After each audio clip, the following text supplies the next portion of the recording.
This is Van Ghost, and we're live on the air with Diana Winkler. And this is the first time she's been on the podcast, and we're happy to have her here. We do have to mention Newsly.me. They're our sponsor. They are an app on iOS and the Android store. And if you use coupon code GHOST2021, yeah, that still works. You get 1 month free premium subscription so you can stop scrolling and start listening. So this podcast is on Newsly, so you can actually listen to it there after we're done. So again, check out Newsly and use the coupon code GHOST2021 to get 1 month free premium subscription. And so now I'm really happy to have you on the show. It's always cool to meet new people. That's one cool thing about podcasting. You get to meet interesting people from around the world. And one of the things I want to ask you first is like, when did you first get into music? Like, what age can you remember being into music? Oh, I've been in music ever since kindergarten. I loved to sing, and even in the kindergarten plays, my aunt used to give me quarters. So I would sing as loud as possible, and I would ask my aunt, "Did you hear me all the way in the back?" And she would say yes. So she would give me a silver dollar. And so that was the start of my music journey. I was in plays, I was in choirs, I did solos, and I also took dance, ballet, and then in college I did formal vocal training and piano. And so that was the start of my music. So were you always interested in being like a singer-songwriter or actually performing music that was already composed and being part of a group? Or like what was the format? Were you part of like choirs or your individual artist, or how did that work? I always thought that, only famous people could write music and create things. I always sang other people's music for a very long time. And there's a lot of great music out there, that. I was an 80s, 70s, 80s kid, and my parents had a very eclectic collection of music from several different genres, many of the greats that we all know and love. And it wasn't until I was in college that my music teacher, she was a songwriter, and she wrote all these beautiful songs. And the first song that I wrote was for my wedding to my now ex-husband. But she helped me write a song, and thought, wow, I'd like to write more songs. So I started just dabbling in it after college and didn't really publish my own songs until I was married to my now current husband, Brian. Mm-hmm. So it's interesting because I'm a singer songwriter, and I was always drawn to like I'm a child of the '70s. I'm 54. Yeah. So I was drawn to like the Carpenters. I was drawn to Motown. I was drawn to like Stevie Yes. Wonder. My dad had Songs in the Key of Life, right? And he Yeah. had the full LP, which was really big record. It had like two albums and like a 78 and a 45, and it was just a massive record. And I'm like, wow, this is unbelievable. And my dad really got me in. I mean, he would actually sit down and play Brubeck on Saturday night. He played Miles Davis. He played Coltrane. He plays Nat King Cole. And he said, you know what? We're not watching TV. We're going to listen to cool music. And then we just kind of hang out with my dad. And he was really into like everything that's good. From the Carpenters to Motown. And then my older brother, 7 years older, and he was into like Zeppelin and Hendrix. So I end up hearing like everything, from the Carpenters to Hendrix to like, Steely Dan. I was like listening to everything that was cool. And even my mom was from Morgantown, West Virginia. So she was listening to Waylon Jennings and Johnny Cash. And I was like, yeah, that's awesome. Like outlaw country. So that's different. And so I was getting it from all sides. And it was like pretty cool. And it gave me very eclectic taste. But so it kind of seg into like the whole background of Christian music in Christian college and the other issues you had with the church. So maybe we ask you like, when did you become a Christian? Well, I was raised Catholic. My parents are Catholic, and my cousins were Baptist, and we went to my cousin's wedding, and we stayed with my cousins, and they had vacation Bible school, and we were going with our young cousins to vacation Bible school. And now I was raised with a lot of morality. I knew right and wrong. I knew who Jesus was. I knew what sin was. Mhm. I knew that Jesus died on the cross for me, but I never really knew if I was going to go to heaven or not. You know, they always would say, well, the nuns and the priests, well, they get an automatic ticket, but the rest of us, You got to work on you it. kind of have to work on it. You're not really sure. And at this vacation Bible school and talking with my cousins, it was the first time I've ever seen the Bible verses and the grace of God, that salvation was by grace and nothing that we can earn, and that I could know for sure that I was going to heaven.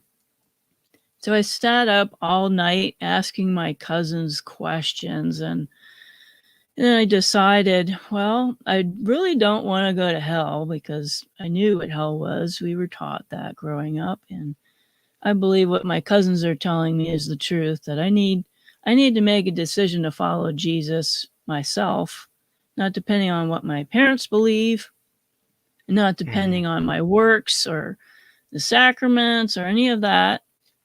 And so when everybody went to sleep, I went, and I was 13 years old, and I prayed on the bunk bed ladder by myself, and I said, Jesus, I believe in you. I believe you died on the cross for me. Will you please save me? Come into my life. And, I thought I was going to feel the warm fuzzies, but Mhm. I did. I didn't feel anything. So I prayed again. And then I thought, well, I think God heard me. And so I'm going to go to sleep. And the next morning, I stuck my head over the bunk bed ladder, and my young cousin was underneath. And I said, well, guess what, Amber? She said, what? I got saved. And she must have thought I had won the lottery. She was jumping up and down, and yelling and screaming. And she ran down the stairs to tell the rest of the family. And my parents were back home. They did not know the decision that I had made. Um, when I went home to my parents, they did not understand the decision that I made, and they said, "Well, you need to go to the Catholic Church till you're 18, and then you can decide what you want to do after that." Mhm. So yeah, So they were that's what I more did. into like in the Catholic Church because that's what they had known. So they kind of wanted you to That's go that way. that's what they had known, and um, they weren't really appreciative They of weren't really appreciative my cousins, I guess, of approaching. proselytizing me. So I wasn't baptized until I was 18, and then we went to an evangelical Christian and a Baptist church after that. Mhm. So, What was the environment like when you went to a Christian college? Because that's one of the things that I wanted to like understand how that's different. I went to like a regular I went to school in Maine at a college called Lincoln College. Like it's like Amherst or any of those small New England colleges. So I don't have that experience. So what was it like? well, it was kind of like Christian Disneyland. I went to Catholic school up till the 4th grade, and then I went to public school and a public high school. And so when I started going to a Baptist church, I got called to go into a full-time ministry as a missionary. And so, of course, you have to go to college. And showing up at college, it was like, everybody is talking about Jesus and God bless you. And they're quoting scripture verses all the time. And, you know, it was just like I said, it's like a Christian Disneyland. Mm-hmm. and everything is rosy and everybody's smiling and happy. And What was the now I point think of what you were going there for? Was to get to be a practicing like pastor? Is that what you were trying to do with that education? actually a church planter, so I would start churches Okay, around the so that country was the or goal of like, so that what you were being taught is how to actually do that. yes, it was a missionary school where they trained you. Rubber meets the road. How do you start a church? So a church And planner, I yeah. haven't really heard that term. Like, can you define what that actually entails? Yeah, that's a long process. So after you finish college, and usually most missionary folks, they get married. So and they do what's called a deputation, meaning they go and raise support. They travel to all the different churches to raise support, so they can go live in whatever country or place that they decide to go to. After they've raised their support, then they usually go and get trained by a mission board. They train you on like language school or culture. Like if you go to Japan, for example, there's certain cultural things in Japan you have to know and that sort of Yeah, I lived thing. in Tokyo.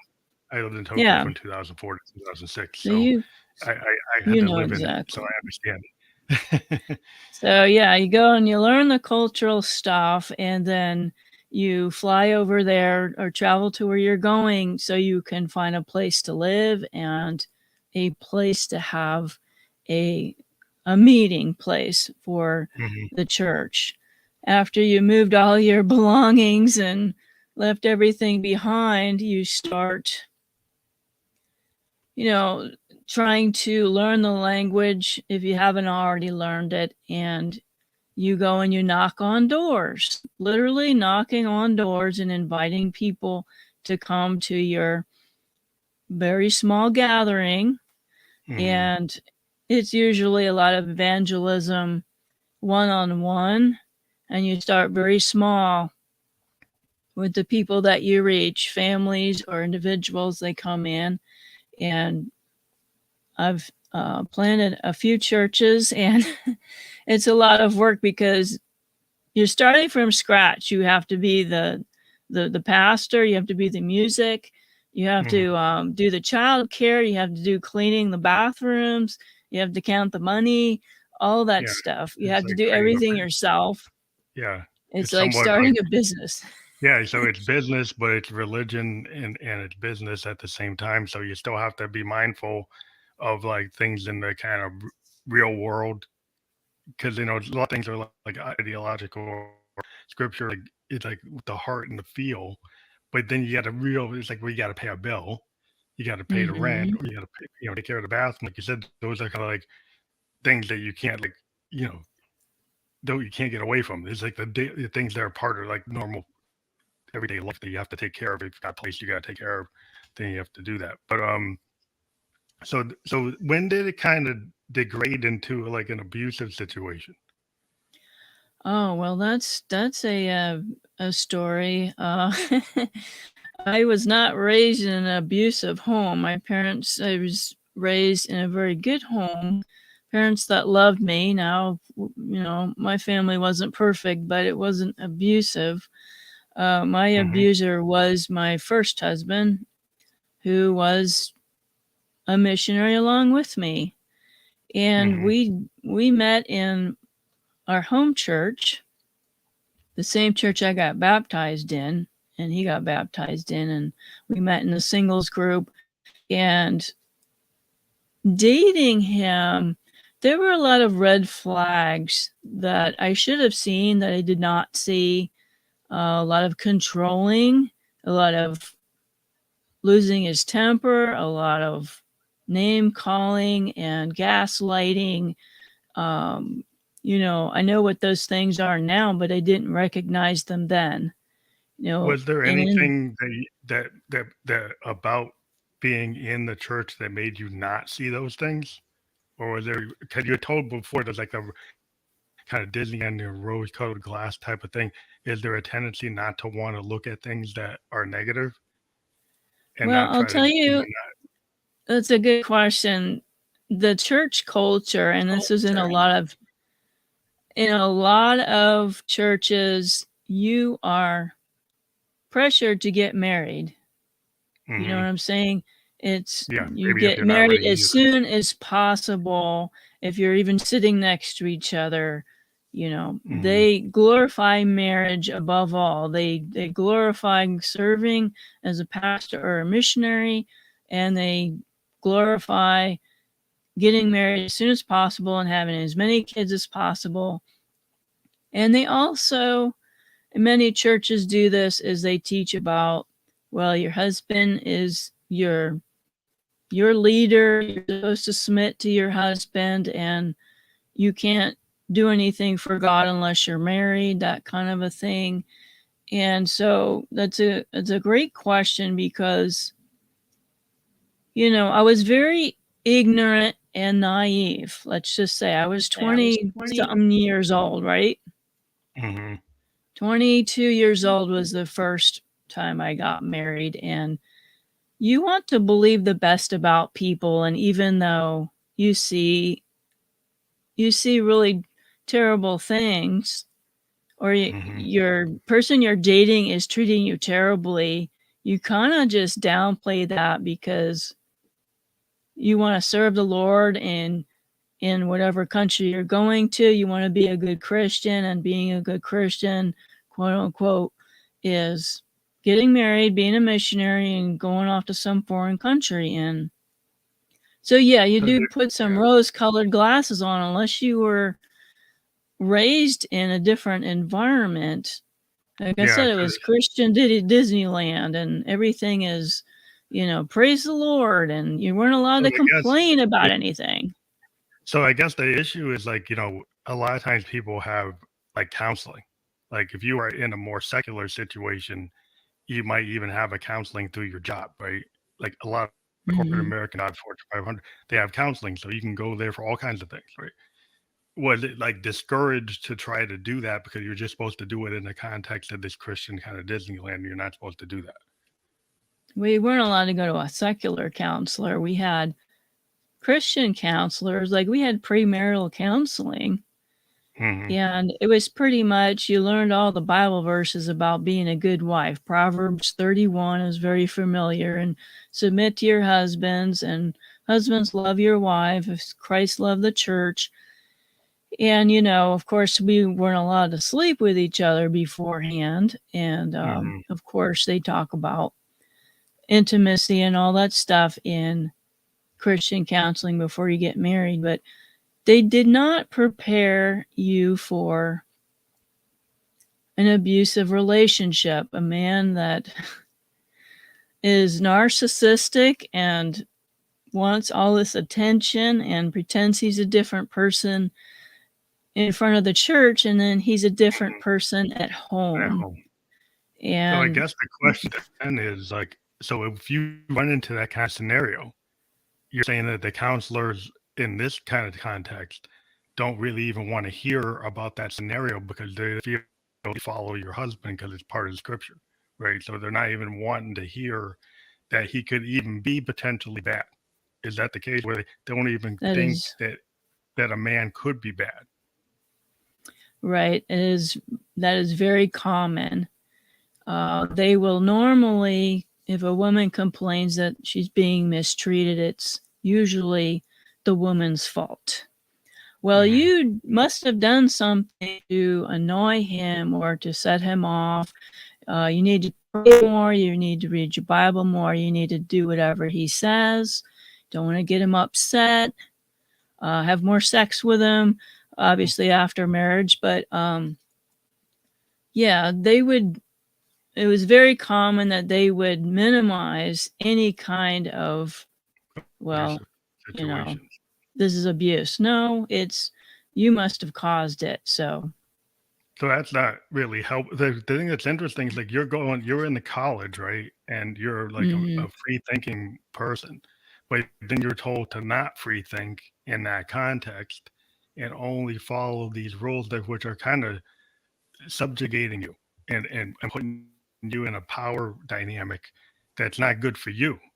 And maybe Right. at a higher level, people are thinking, well, I should submit to this structure because that's good. But if it doesn't make you feel good and it's abusive, eventually that's not going to come out good for you Mm-mm. unless you push it down and never deal with it. And I did So, that for 13 years. So so when you had the types of abuse you've kind of hinted at, can you go into more like depth of like it was psychological or different types of abuse, that situation that you were dealing with? You said like so narcissistic.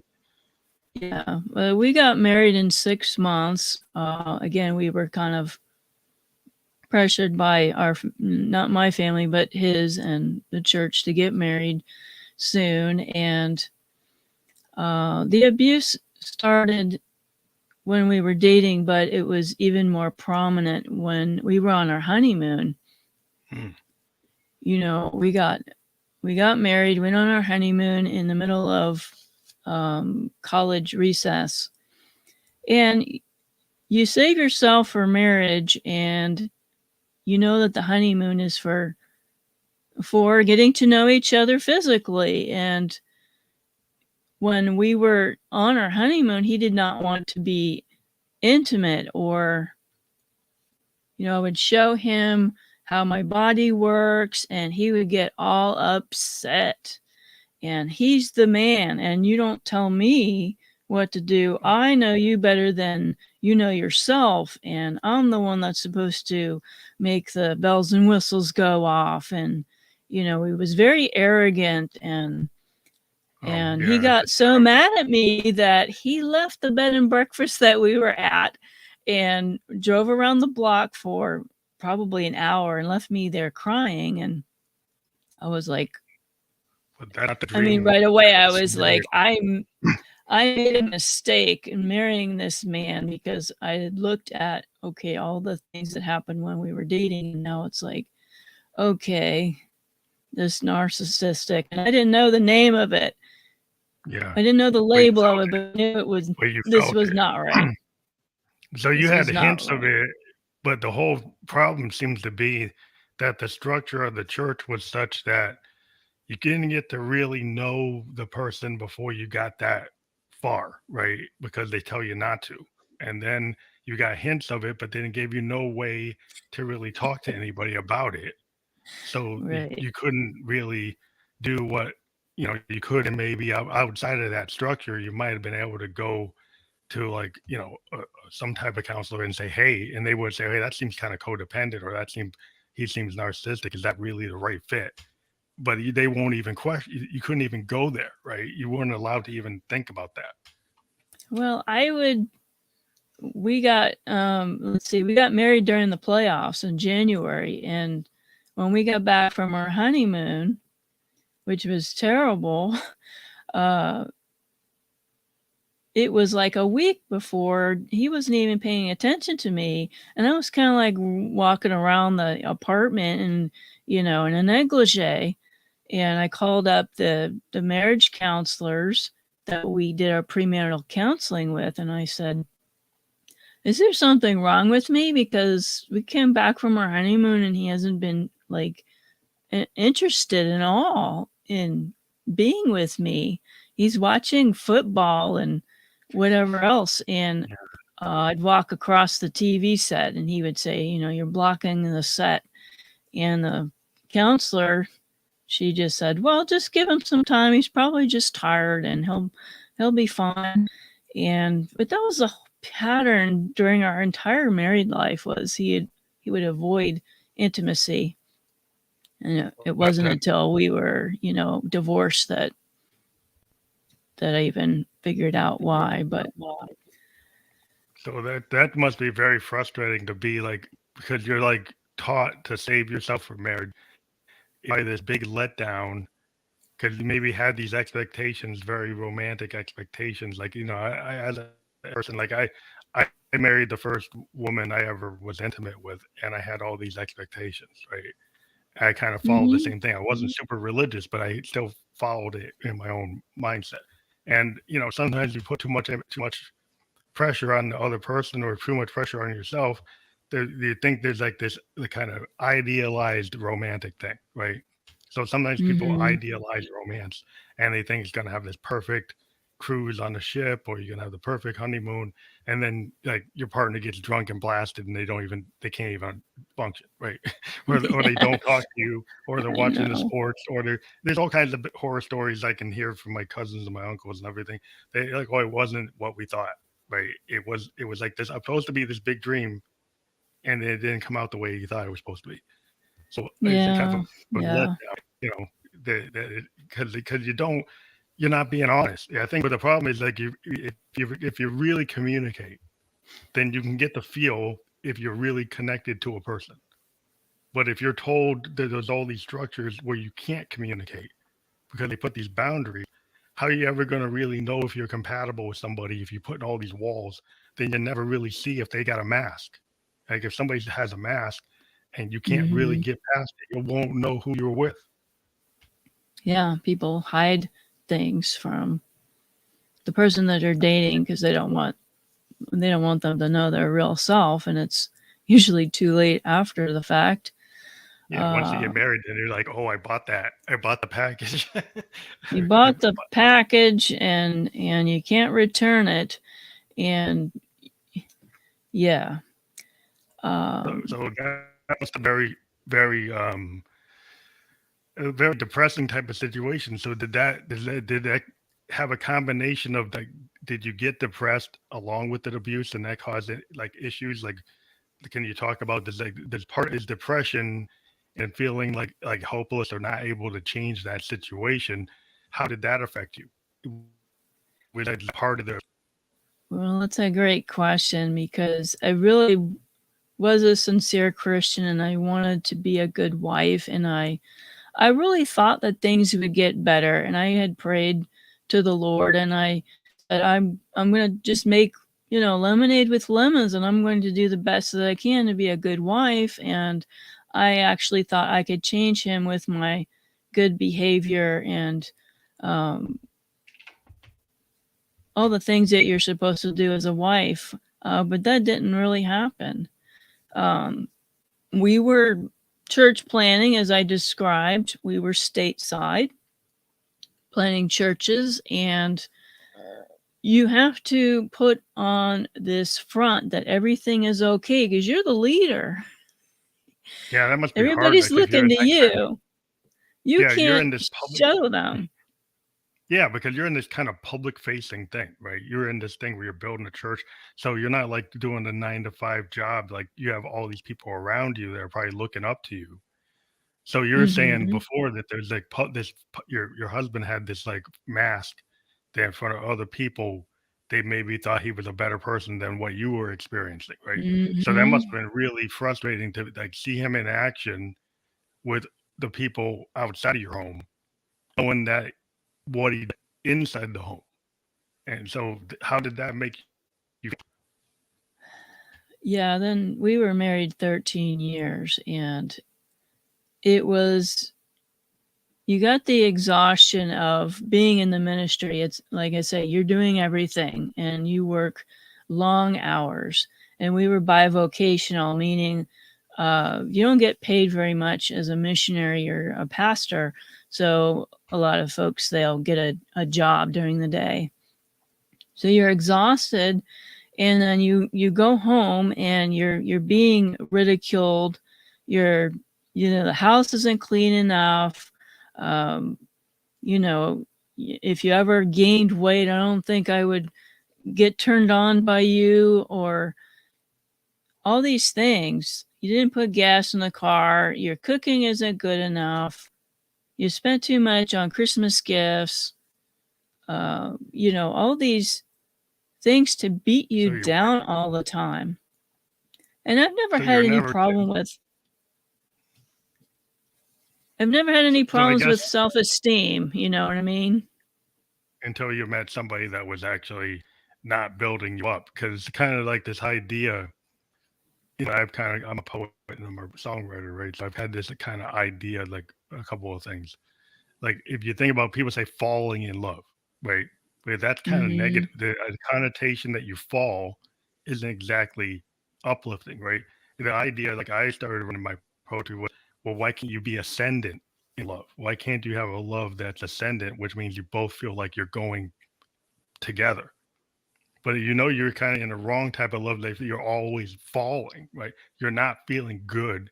You're kind of falling into traps where it's like it's supposed to be good, but it's not.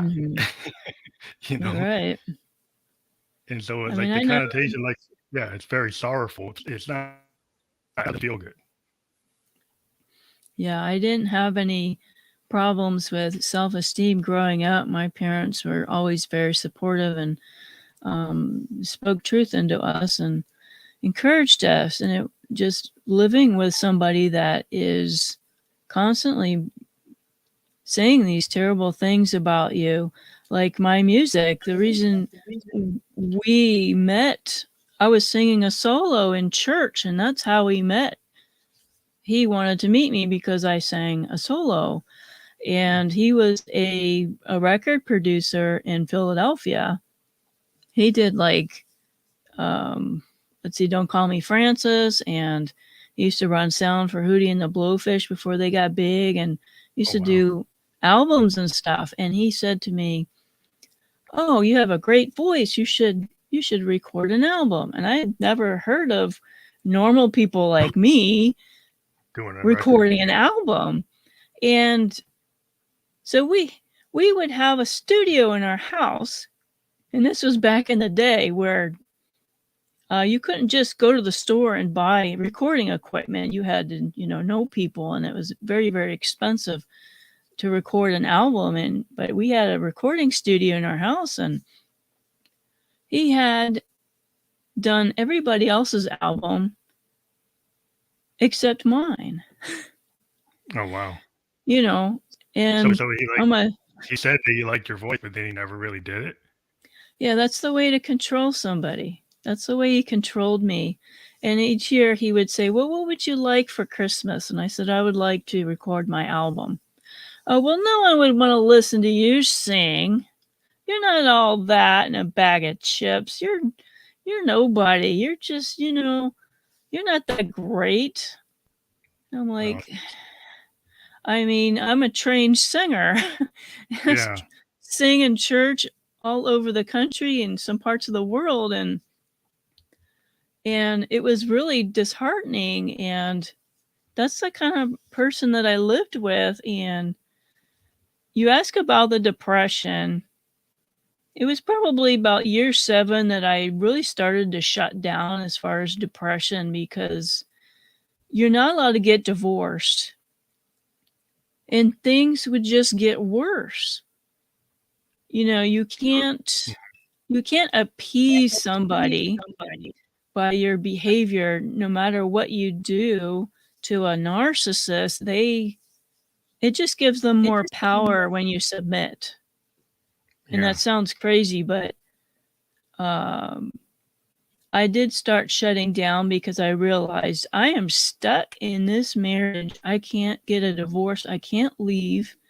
I'll lose my ministry, and I'll have to start over. I won't have any money. And we weren't rich, but, we were comfortable. We could pay the bills. And I did start getting depressed. So you get stuck in you got stuck in the paradigm where your like norms are that you can't get out of it, and you're just supposed to handle it.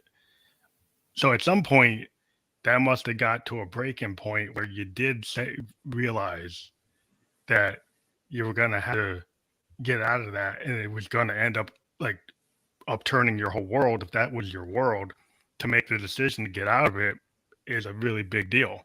So how did that start to happen? Well, it was a long time before it got so bad that I was just a shell of a person. I had stopped reading my Bible. I had stopped praying.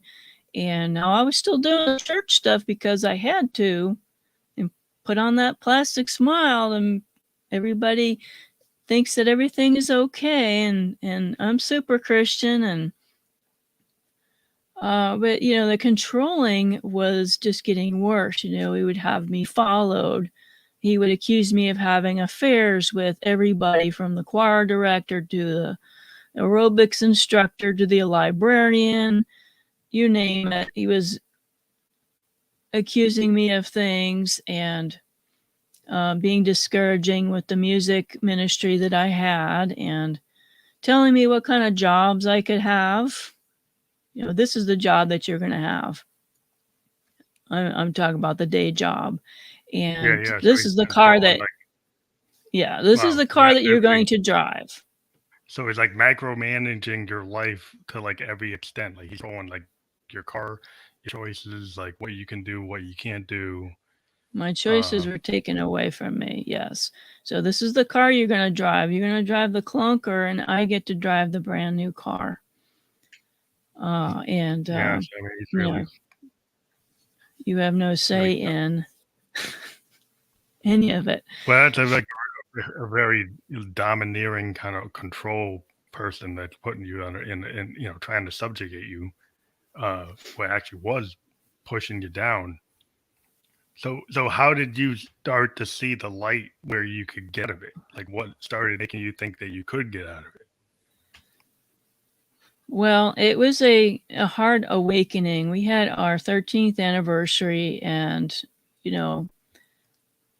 all the intimacy issues we've ever had, it was, nothing had changed. We were attempting intimacy because that's what, was expected, and we literally banged heads. We zigged instead of zagged. And all of the stuff that from the 13 years in our relationship was just terrible, and being in pain, physically pain, and we're mad at each other now, and it's like, forget it.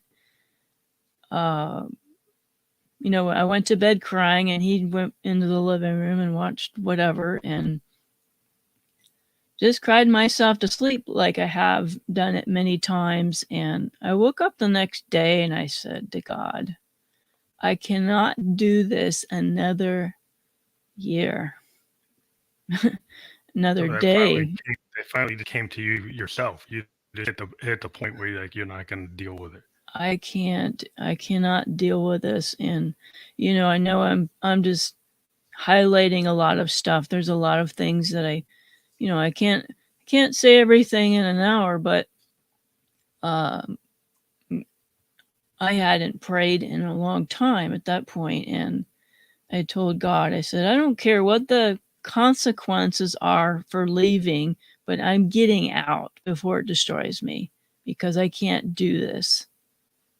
Again, I was a shell. I was depressed. I never considered suicide. I knew that there's a better life out there. It just wasn't with him. Like, I don't care if the church is against it. I'm gonna get out. So to get out of this relationship, you had to get out of that church? Is that what you ended up having to do? Well, the next day I had called one of my girlfriends, one of my best friends, and I had said what had happened the night before, and she said, Diana, I'm sick of you calling me up and talking about this abusive husband that you have. You need to get out of that. And I said, well, I can't. I don't know how I'm going to do this, because the church won't let me get divorced, and I'm going to lose everything. And she said, you know what? God is not going to stop loving you because you left your abusive husband. You need to get out of there now. And she said, I'll help you. And that was the wake up call for me, because I really thought that, even though I was a Christian, I really thought that God was going to punish me for leaving, or God wasn't going to love me anymore for leaving. That's one of the reasons why I didn't leave. So I thought, well, I won't be a Christian anymore. So your friend really gave you that path to make you see that there wasn't anything wrong with it. You kind of like the counselors you went to never were going to tell you that, but you actually had a friend that must have loved you and thought Mm-hmm. that you need to hear something like that. And it's kind of so is it disappointing that like the church itself allowed that kind of behavior, and even though they had counselors, they never thought to to to think the way your friend did, right? To tell you that Well, there's nothing wrong with getting out of it if it's not helping you, if it's hurting you. Why would God want you to hurt? And they didn't you even. made a very big point. You made a very good point, because I didn't mention that I dragged my husband to 3 different counselors in the church. And you know what they would say? They would say that you must not be submitting enough. Yeah. That's why you have marriage problems, because you're not submitting enough. You need So that to. that seems like that is a toxic enabler They are structure. Like, enabling. yeah. So I mean, if the counselors are like 100% of the time going to say that abuser is not at fault, it's the person being abused is to blame, that kind of counseling is never going to solve anything. It's always going to defend the person who victimizes people. And Well, he never hit me, so that was the thing. He never physically hit me. He did every other kind of abuse, but he never physically punched well, me. that can be just as real. I mean, that It the is. psychological can cause so much damage if you see the way the Mm-hmm. world is with the alcoholism and other things that people get into, because the mind is just as important as the physical. And if somebody is with your mind, and it can damage you significantly, and maybe people can't see it, but I think people do see it because you can see in many different scenarios that like psychological abuse is very real, and people don't want Yes. to deal with it, but it's something that people have to actually own up to and not act like it's some kind of mysterious thing or it's not real, because it definitely is. Yeah. Yeah, I know some other friends of mine that they'd go into counselor's office, black and blue, beaten to a pulp, and the church still says we have to still stay with him. And I'm totally against that. And when I left, because my friends, 3 of my friends that did not go to my church are the ones that helped me to get out. And Yeah, because we waited until my husband went out of town for business, and I packed up my stuff and stayed with one of my girlfriends to get out. I took my belongings and I left. And when he found out that I'd left, he wanted counseling. but then he wanted it. And he wanted Wait, it. He was, not cooperating when we were in counseling, but now all of a sudden he wanted counseling. And well, was our it because of our what it pastor. looked? Was he more concerned about the outward appearance Mm-hmm. that it would make him get He shamed? didn't have, And so yeah. yeah, and so that he want to fix it for the outward appearance, but probably still not really fix it. Yeah, he didn't want to lose his ministry because he'd be disqualified and he wouldn't have, somebody to control anymore. But the pastor we were planning a church with, he wanted to meet with me. Can you, meet with us with one counseling session, just for me? And I said, well, I'll come for one time, but I'm telling you right now, I am signing the divorce papers. I'm going through with this divorce. I mean, save a parting of the Red Sea miracle. I am going through with it. And so, yeah, I showed up at the pastor's office, and my ex was crying his eyes out, the crocodile tears, and he said he was sorry. And I said, I forgive you, and I don't wish you any harm or anything, but I don't believe that you're ever going to change. And we started talking about our marriage issues, which were many of them, and he started blame shifting me, and well, you did and you didn't this. And no, stop right there. So he's like I'm not. gaslighting and all that, Yeah, right? Yeah. Yeah, I didn't know what that was then, but I know what it is now. And no, if you're not going to take responsibility for what you did, then this is over. And I left. And divorce was finalized. I left him everything. I just wanted out. But yeah, I lost my church. I did have to leave the denomination. It was really hard because all my friends were in the church, as you can imagine, and they took sides because, of course, he told everybody that I had left him and he wanted counseling, and I refused to reconcile, and they wouldn't So were you believe not me when I able to? said, Yeah. So I mean, were you able to maintain the friendships in that environment, or did you end up having to like drop all those and deal with the people outside? I Was there had anybody? to leave my denomination, which was Fundamental So they're Baptist. not nobody in. I have maybe 10 friends from that circle of my former life. Oh, I had they still stayed friends with you. So some of them did. They didn't totally cut you some. off. Some of them did. I like I say, had some true friends that believed me and were on my side. But I've made new friends.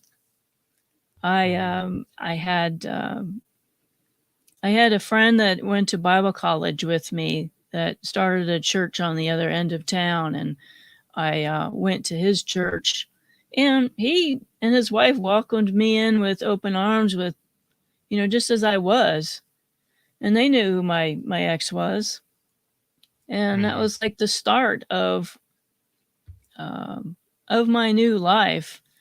Was it easy? No. It was the hardest thing I'd ever done, but I wish I had done it sooner. Did But it? there So were did how did definitely so how did that really like? You had such a strong belief that you couldn't do it, and then suddenly you realized you could. Did you have like guilt for making that decision? Because if you're in such a strong structure, did were you able to like just reconcile and say, hey, I gotta leave that behind. I'm not gonna feel guilty about it. I'm not gonna feel bad about it. Was that like a really hard, dark time, or did you feel like once you got past that, that you actually got into the light and that time was over? Oh, that's a good question.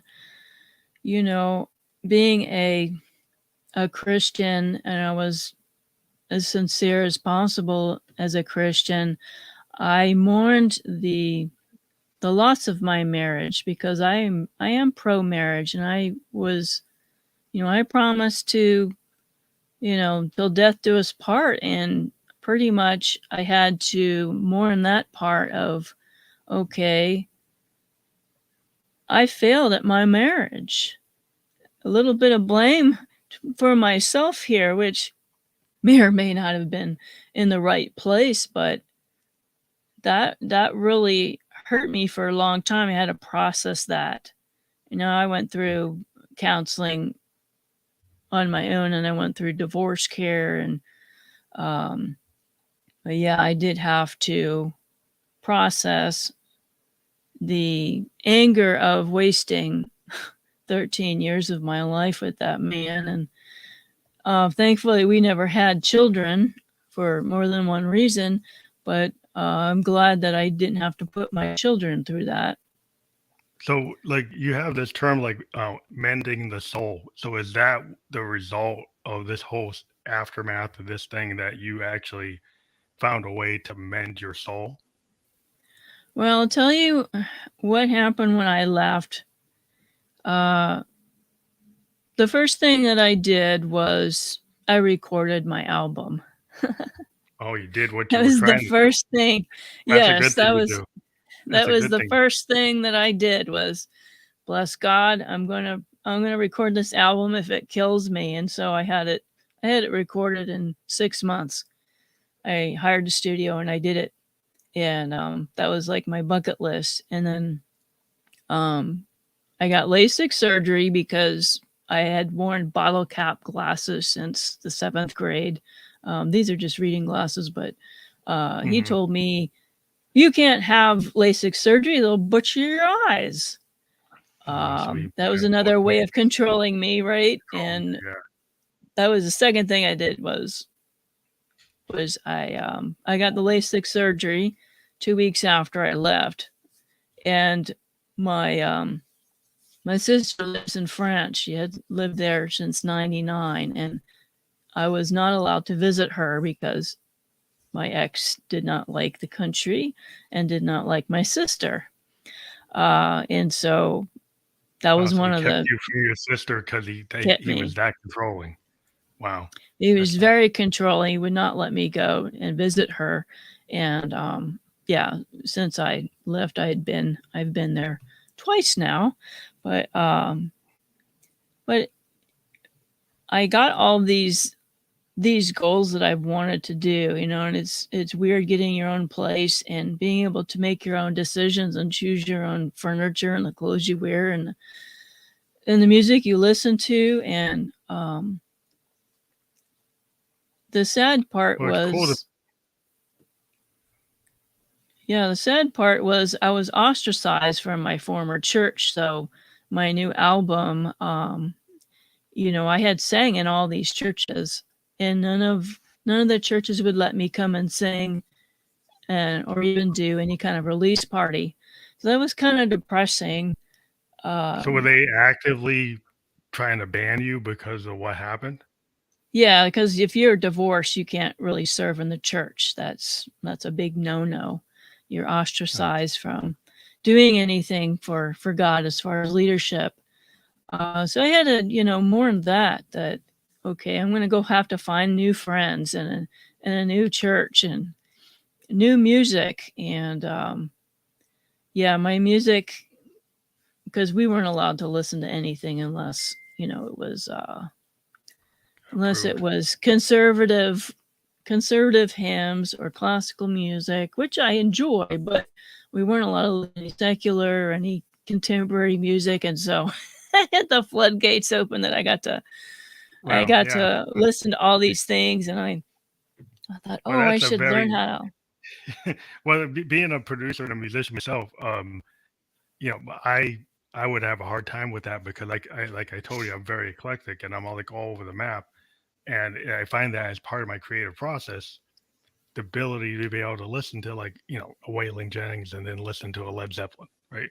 Or listen to the Carpenters and then listen to, like, you know, or something. It's like I just to be able to have the freedom to just, oh, I can check something else out and maybe I can learn from that as a musician.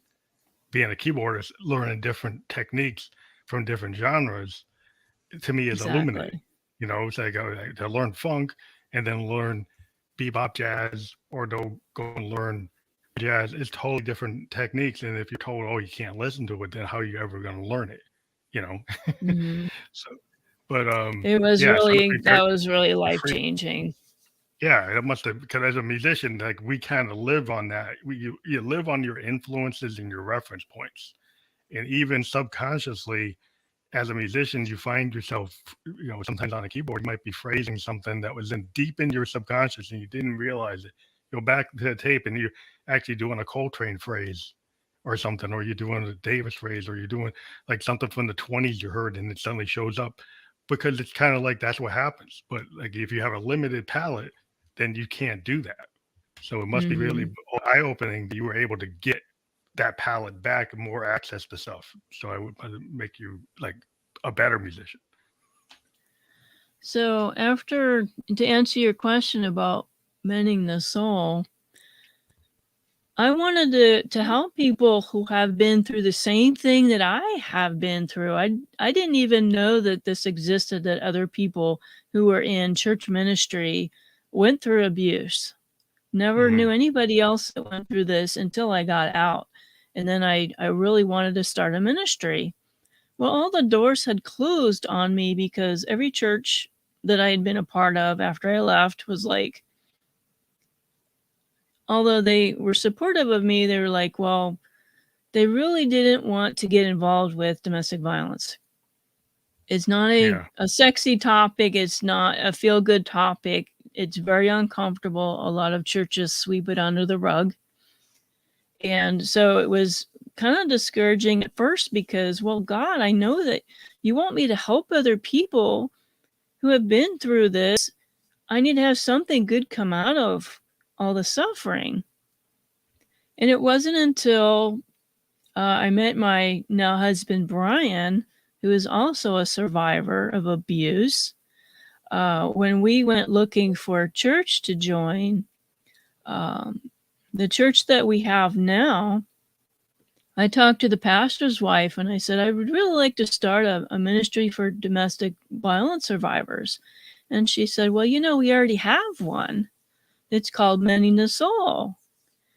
And I'd like to invite you to come and be a part of it. And Mending the Soul it's a small group of survivors. It's 4 people and then 2 facilitators. And you go through this curriculum that was designed by a trauma counselor and an ethics and theology professor here in Arizona. And you process all the different kinds of abuses, every abuse you can think of, and how to heal from that, and how to prevent from being a victim again. And I had never heard of it. I never knew anything like that existed. And so I went through the group myself as a survivor.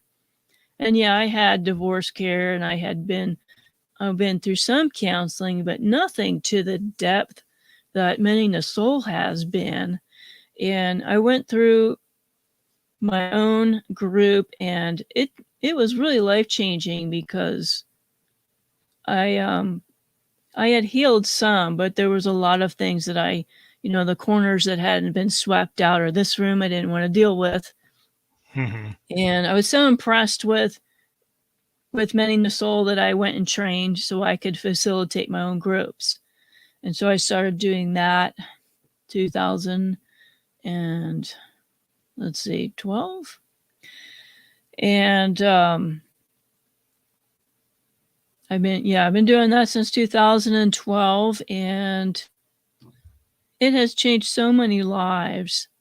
And after the pandemic came, I'm probably getting ahead of myself, but I started writing music with my husband about healing from domestic violence. So we started writing songs. I'm in my studio now. My husband's a drummer. His drums are behind me, and we get the guitars, and then my keyboard's behind me. So we write music about healing from abuse.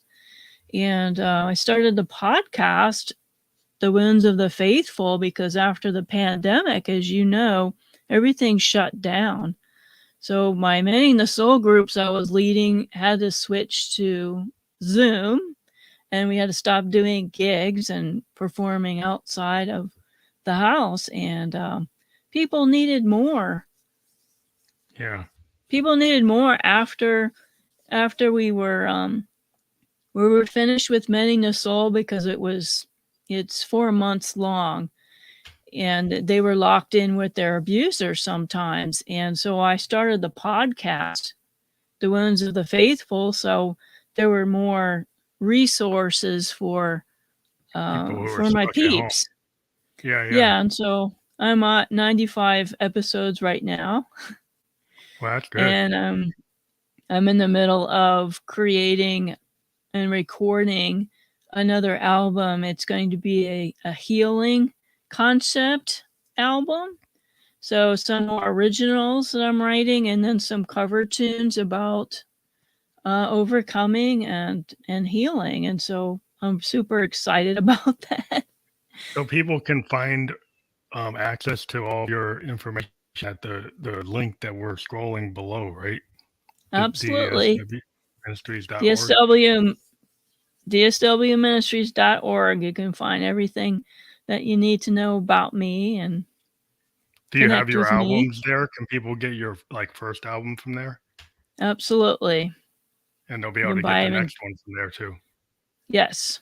I have some of the singles on my new album that I've recorded, but my store has my And when you tour, albums. can people book you through the website? Absolutely. Well, that's I cool. have a booking page. We are. So So I'm sorry, but we are at the hour point. But I do like to give everybody a shout out. We have been scrolling your DSWministries.org, and we encourage everybody to check that out. That will be a clickable hyperlink when this goes onto all the platforms that we're on, and we will be on Spotify podcast within an hour, and all of these other places that we are: Twitch, Facebook, Twitter, and YouTube. Will have the clickable link to that your main DSW Ministries org within the description. So they will be clickable. So that will help you out with your campaign to get more people to be involved. So I really appreciate the fact that you came on the show. It's thanks for very having enlightening. me. Well, I think it's very enlightening to go through different things. We to talk about other topics, but I think it's always good to expand your reach. And I've been expanding into different areas than what I normally do. And I think it's always important to listen to voices, especially about people who have been abused and people who are trying to solve it. And I think I really appreciate the fact that you came out of that and then you decided you want to help other people. And I think that's a really good thing to do in life, where you can life lessons that you can take and help other people. I think that's a commendable. That's a really awesome thing to do. So I appreciate that you were on the show today. Thanks again for having me. I'm happy to help anybody out there listening. You want to contact me. Thank you again, and have a good night. Good night.